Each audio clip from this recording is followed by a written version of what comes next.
Hi everyone, it's Jeffrey back with Lucy here and with Jenkins and Yusui of and so we just came off of like crushing defeat with Colombia, so that's kind of sad. But congratulations to Colombia for moving on.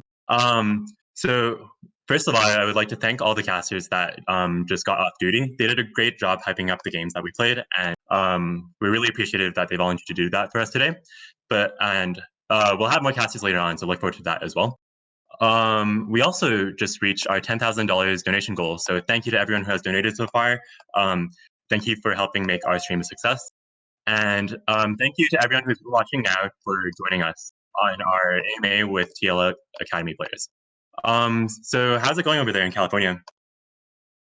Yeah, everything's all right. I mean, I haven't seen the sun in days, but I've been enjoying myself recently. Yeah, I mean, I'm staying healthy, so is my family, so I guess that's all you can ask for right now. That's good. Lucy, do you want to get started with our first question? Yeah, let's jump right in. So for our viewers who might not be familiar with you guys, could you tell us just briefly about your career path so far and sort of how you got to where you are today? I can go first. Yeah, sure. My career's been a little weird. I played amateur, I guess the academy equivalent, back in 2015 for Cloud9, their amateur team. And then I took a whole year break from playing League competitively, went to college, then decided I wanted to compete again, got back into the academy scene on Equifox Academy, and then now I'm on Team Liquid Academy. And there's been some things in between that, but that's like the condensed version. Yeah. For me, I qualified for 2 scouting grounds. First one and the third one. In between the first and third scouting grounds, I was on Golden Guardians for a bit. Didn't go too well, but then made it onto Team Liquid after my second scouting grounds. And yeah, that was my career. That's pretty cool. We're glad you're on TL now and that you've decided to join us today. Yeah. Yeah. So next up, can you guys run us through what a day in the life of a pro League of Legends player looks like in terms of like training, team building? I don't know what you guys eat. Sure. I mean, I guess pre-COVID, for me, I would just go to the gym in the morning, feel somewhat healthy, and then we would all meet at the Alienware training facility. There's a Team Liquid chef named Manny. He's really good. Shout out Manny. He would cook us some sort of breakfast before scrims started at noon, and then scrims would run all the way to 5. And then there was a lunch provided for everyone in the office around 1. So we would try to like sneak in some food in between scrim games, and then another meal at 6. And besides that, I think we mostly, like after scrims were done at 5, we all played solo queue for at least a few hours. We would go out occasionally just for food, that sort of thing. Yeah, but I didn't go in the gym in the morning. I can relate to that for sure. I mean, it sounds like the life of a pro player is definitely super busy. You guys are on the grind all the time. What do you do in your free time? We're just curious. Me personally, it depends. I mean, I kind of grew up as like a console gamer, so like whenever I had free time, I'd probably go home, play some Nintendo Switch, or if I'm not doing that, then my mind's always on League. I'm always watching some type of VOD, like whether it's a matchup or a pro VOD. Yeah, I mean, even in free time though, I still play League. League's my life. Yeah, I mean, same here. I don't do much besides go to the gym and play League, eat food. That's the life. Yeah, honestly, what more could you need? So moving on to our next question. Jenkins was on the team last year, but we did see quite a few roster changes this year. We're wondering how you guys build synergy, or like how the team as a whole builds synergy and builds trust. Well, because I'm in top lane, so I'm kind of in an island. We had people duo, so like our bot lane, for example, would duo, and then our mid jungle would duo occasionally in solo queue, and then for like team building, like as like a whole, we usually like went out together to get like food, or we watched VODs as a team to review what the team could have done better as a whole, like VODs of other pro teams. I think that's how we built like team synergy for this iteration of DLA. Yeah, those are some good tips. We'll definitely try and use those in our team next year as well. Next question is, how did you guys choose your summoner names? And if you could change them into anything, what would it be? For me, my answer is pretty boring. This name's like completely random. There's no connection to anything. I just like thought of it in my head and thought it sounded cool. And everyone thinks I'm Asian because my name sounds Asian, which is fine. But yeah. Yeah, I have a super embarrassing story about that. When I was first making you guys' graphic, I just automatically assumed that your names were switched. And then Vivian from TL had to be like, that is incorrect. And I was like, I'm so sorry. I see. I mean, yeah, same thing. Like, there's no connection whatsoever. I just thought like I wasn't gonna play League seriously, so I thought let's make up a really troll name. Everyone would probably laugh at it. It came with Bob Jenkins, but so actually my competitor name is Jenkins. But the reason why I changed from Bob Jenkins to Jenkins is because on Golden Gardens Academy, I was on a team with the mid laner Bobkin. He's a streamer now, and we had two Bobs on our team, and we were like, okay, we can't have this. So we had a 1v1, and I lost. So I had to change my name. So now it's just Jenkins. My whole namesake is based off of a 1v1 now. That's really intense. Our next question is, how do you prep for team? Have any special routines that you go through? Me personally, I usually watch like a VOD of a matchup that I think I'm most likely gonna play on game day, and just think about it before I actually play the game. And then as a team, we usually do like a draft meeting. I think the day before the game, and we come up with the draft scenario that's most likely going to happen with a few backups in case things change in draft. Yeah, sounds about right. I don't think I have any like special routine personally. I just make sure to play some solo queue games before any important match. That sounds pretty reasonable. Are there any pro players that you look up to or that either inspire or like motivate you? Oh, that's a good one. He's like the definition of like a limit test. Like you'll see him in, but then like though you get those moments where he just absolutely 1v9s, and it's like, I wish I could do that. And then you try to do it, and you're like, yeah, I should have started Cole. I actually really enjoy watching him play. Pretty fun.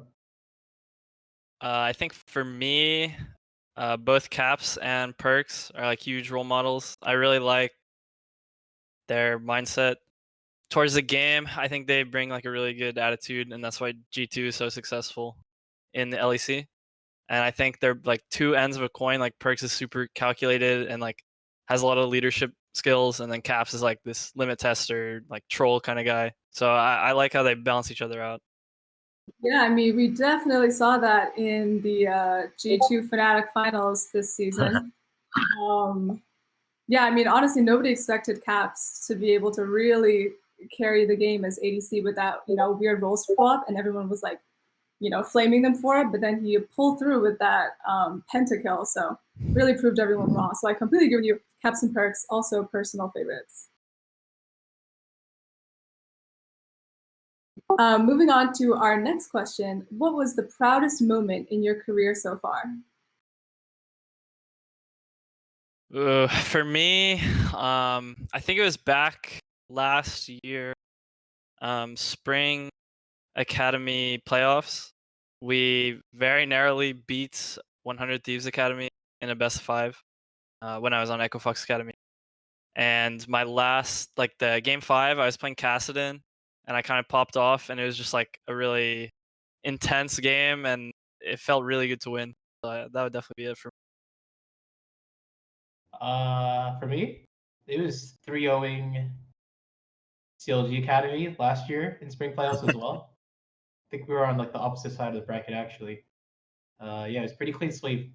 We like played 2 of the same matchups top lane, and like I won both times. Like I think the first time it was like I won through jungle help, and then the second time it was like he thought it was a good matchup, but like he messed up, and I got 1v1.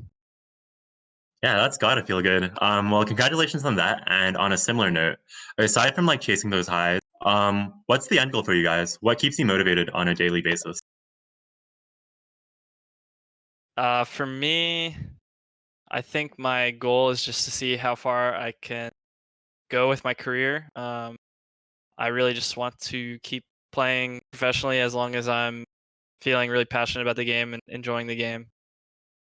Obviously, the end goal is to, right now at least, is to get into LCS, get promoted from academy. But yeah, beyond that, I'm just taking it kind of one step at a time. Me personally, it's. I mean, yeah. Again, I want to see how far I can go.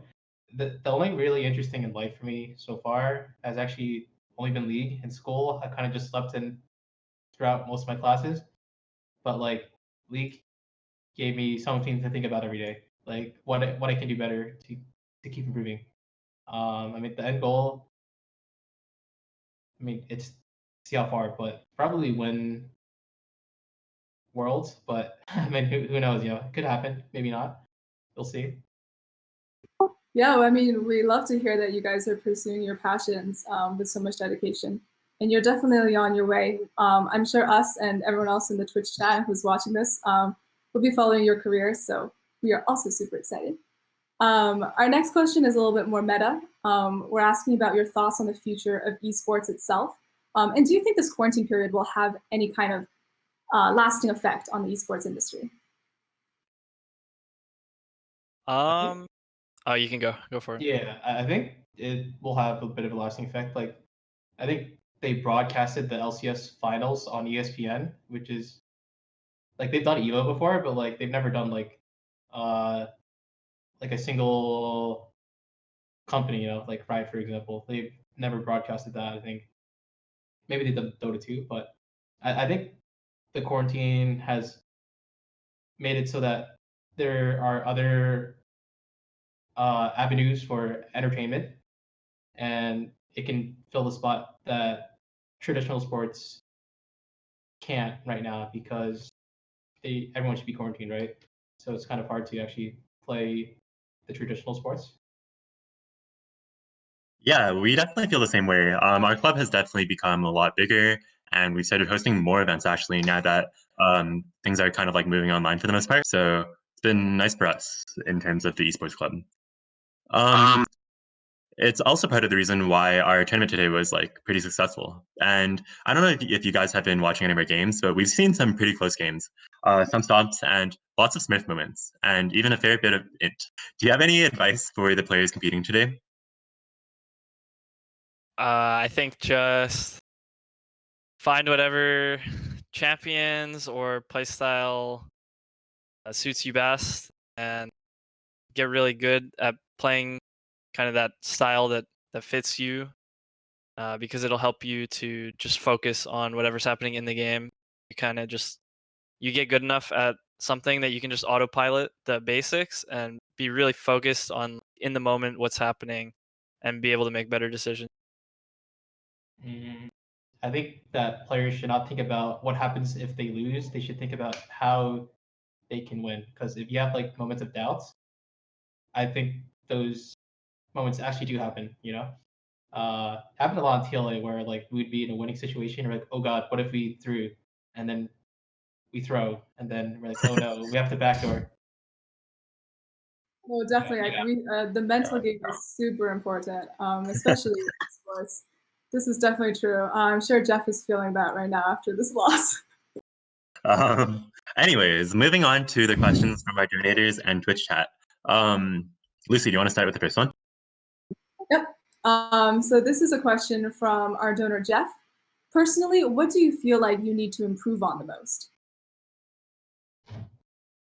I think for me personally, I think probably not trolling in practice when we're like either learning new things or we fall behind in like a scrim game. I think it's really easy to do that, but it actually hurts your team's ability to improve, and yeah, it can frustrate your teammates. Obviously, yeah, that's my biggest.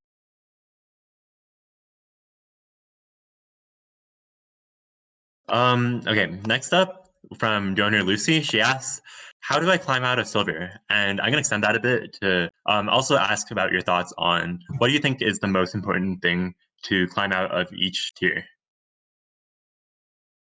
I think that you should focus on one champion. I mean, that's how I did it personally. I like one-tricked Kenan. If you just focus on one champion, then you don't have to worry too much about learning other champions. You just learn how your champion interacts with others in your lane, or role, and you can focus on everything outside of like champion mechanics because you're probably going to get good at that one champion you're playing. I don't think that you should worry too much about uh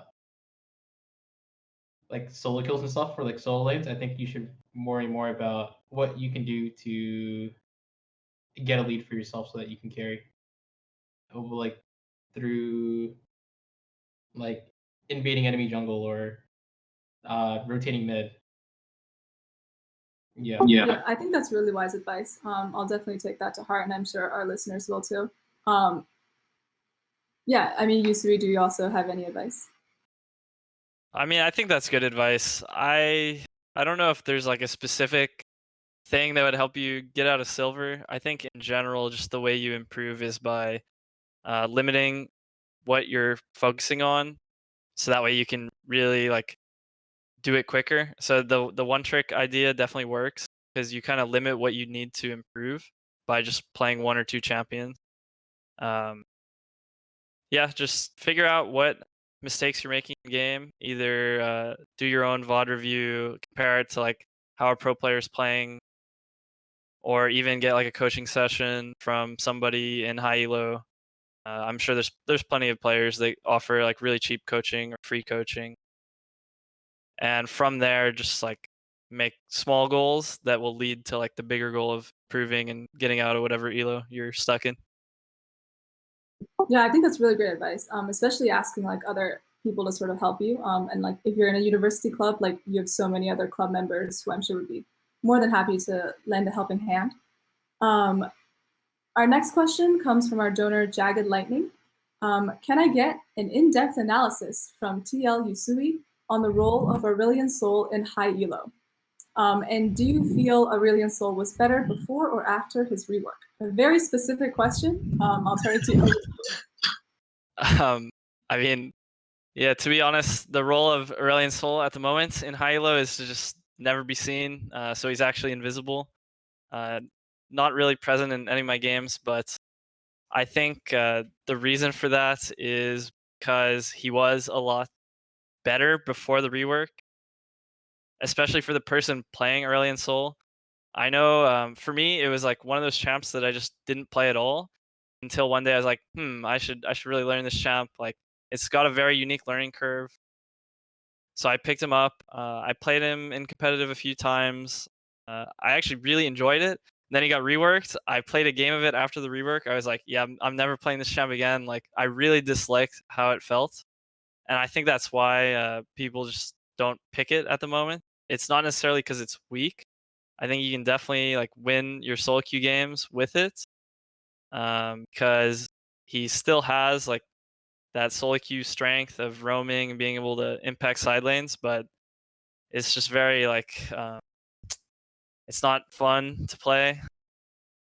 It's not as rewarding as it used to be. So yeah, I think it's just not very popular right now. That's fair. Another like follow-up from Jagged Lightning as well. Can you scientifically prove that Aurelion Sol is an S plus plus plus champion? I don't know, maybe like not necessarily in the context of like pro play, but maybe in like other areas such as like tail length or something. I can't. His design is S plus plus tier. Like the Mecha Soul, it looks amazing. Oh, true. The skin department, perfect. That's good. And now, like, since we have a bit of extra time, we'll ask some questions from the Twitch stream. My computer's running out of battery, so I'm gonna move really quick. But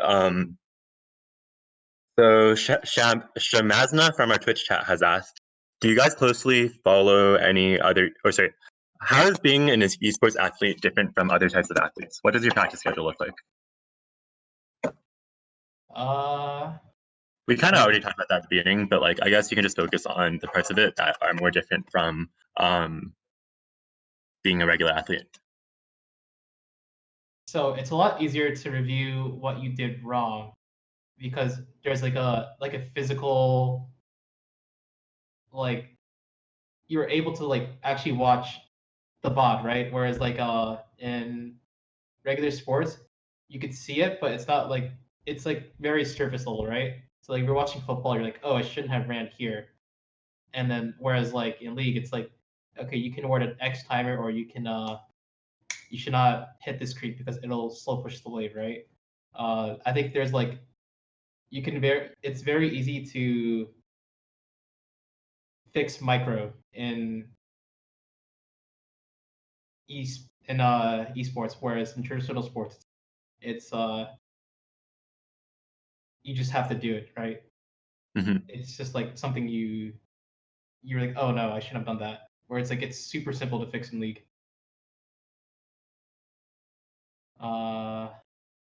Yeah, I think, like what you said earlier about the mental game being important. Like I think like that's something that's similar. I mean, yeah, like not to like shameless plug myself, but I played varsity golf for Yale, and I can definitely vibe with you when you say that the mental game is really important, and like you have to not think about like, oh, what's going to happen if we lose? What's going to happen if I miss this shot? It's definitely all about the focus. But yeah, no, I definitely agree with you on that front. I think another question from our chat was, do you guys closely follow any other esports / which ones? Oh, you can go. Okay. For me personally, I wouldn't say I closely follow another esport, but I do really like watching Counter-Strike majors. For some reason, Counter-Strike is just like, in my opinion, like infinitely more hyped up than League when it comes to the major tournaments, except for maybe Worlds. So it's really nice. It's super competitive and fun to watch. I like watching Tekken 7. A little Majin. Oh my gosh, he is the craziest king I've ever seen. I don't know like the mechanics of Tekken 7 at all, but the way he like plays the game looks super enjoyable. It's like you want to cheer for him, you know? Yeah, I don't feel that way about like many other people. Like even League, I don't feel like I really like want to cheer for someone. But Mm-hmm. like in Tekken 7, you're like, I want to see him drop kick this guy, yeah? Yeah, I play a little bit of fighting games myself, and like it's really different from League. So I totally understand like being totally confused about like what they're doing, but it's definitely very fun to watch as well. Next up, Zan Francisco from our Twitch chat has asked, can we get an analysis of Kiana in pro play and her purpose / goals? I think Kiana is a very niche pick when you have the right jungler to pair with it. The most common one is Gragas. So you can pick Gragas Kiana versus a team that's super squishy or just doesn't have good like tools to kind of mark the Kiana. Just by that I mean like either peel her off or like zone her from fight. So if the enemy team is lacking those kind of tools and you can just access the back line of the enemy team, Keanu is really valuable because her ult is just really strong, and you can one shot multiple people at the same time. We're seeing some more questions come in, but unfortunately we're a little short on time, so we're actually going to move to the rapid fire round. So we're just going to ask some questions, and we'll have Yusui and Jenkins just answer off the top of their head. I'll start with the first question. Flash on D or D. F. What's your favorite Drake? Yeah, since the quarantine, it's actually been Nantucket Nectars from Chipotle. It's very cheap, and I love apple juice. Water. Very healthy, very good for going to the gym with. Favorite dragon in the game? I'm gonna go with Cloud. I like actually More ults, more fun. for me it's probably Ocean, just because I like the map change. Even though the soul effect is like clearly too broken and needs to be nerfed, but the map change is really nice. Shadow Assassin or Rostkin? Shadow. Yeah, for sure. Which champion should be buffed? I think Kennen. Personally, I haven't played him in a while, but it definitely feels on the weaker side. It's more like not that Kennen is weak. It's more like Exhaust is Giga OP. Yeah, agree with that statement. I think Yasuo should be buffed. I miss him. I'm gonna have to disagree with you on that one. Anyway, which champion should be nerfed? Wukong. I never played him, but he's pretty OP. Oh, okay. I got Lee Sin. I don't know why that champ's been so broken for so long. I hope it gets nerfed. Which champion do you wish was pro play viable? And the only correct answer is Aurelion Sol. No, okay, go ahead. Teemo. What? Teemo looks fun. I always get smashed by Teemos. Twisted Fate. I used to play a lot of TF.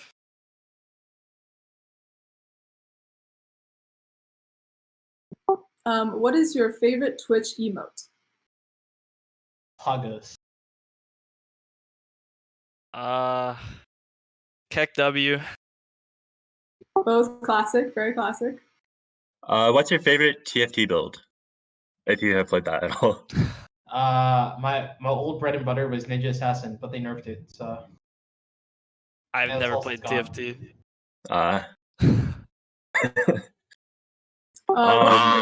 What is your favorite skin? I'm a weeb. I'm gonna go with Super Mecha Rumble. He just screams anime. Bad. I don't know if I have one. Yeah, I'm a pass. I can't even think of one. Okay. How about your favorite snack?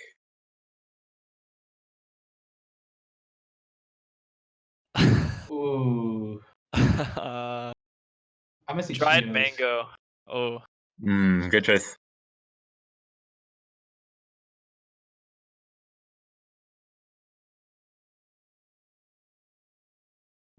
Are you still thinking? I think we're going to, since we're a little short on time, we're just going to end off with a question. What are you looking forward to next season? Yeah, I don't know. I haven't thought that far yet. Maybe more changes to the map. I've been enjoying like map changes more than like champion changes, to be honest. Yeah, I can agree with that. I hope they just I guess spice up the meta a bit. It's not too bad right now. At the start of the year, it was a bit more stale. It's not too bad right now. So I guess more map changes or just meta shifts. Maybe make dragons kind of more impactful early. Yeah, that's fair. Before we end off, is there anything you want to say to our viewers? Yeah, I mean, I hope you guys are having a fun time on the stream. Thanks for reaching 10K for charity. That's all I got to say. I mean, good job for donating. to charity. It's a very good cause. Yeah, I think same for me. Just thank you for having me on the stream, and I guess I hope everyone stays happy and healthy. Yeah. Yeah, thank you for that. So once again, thank you so much for joining us on our stream here today. And before we get into our next games, we're just have another short break so that our team can set everything up.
When you feel the world is over,